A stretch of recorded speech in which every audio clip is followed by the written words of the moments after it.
Okay, so how do you import a file from hard drive like the HDD, type of external storage into your iPad? Let's begin. If you're new to the Foxtecc channel, most definitely subscribe to it because you don't want to miss tutorials like this one. Essentially, it works like this. Well, you can grab your external storage and somehow you need to connect it to the iPad.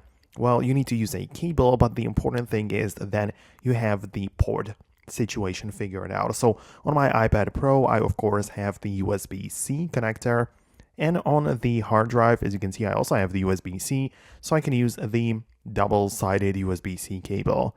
It obviously might be a little bit different in case you have an iPad with the Lightning connector or the hard drive has a different port. But just figure out the cable, but then just plug it into both devices. Wait for it a little bit to make it, to get the disk recognized by the iPad, and then you'll be able to find it within the Files app. So this is where we need to go now.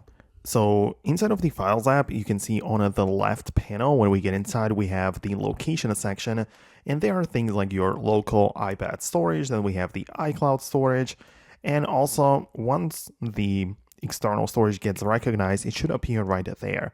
So you'll be able to essentially find it, tap on it, and browse all of the files which are on that external drive.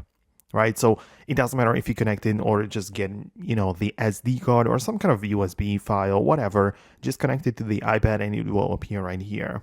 And then you can just select that document or even more, select multiple of them and just move them or copy them to your local storage. So you move it to the On My iPad into a existing folder or even a brand new one, and you will then import those selected files from external hard drive to your iPad.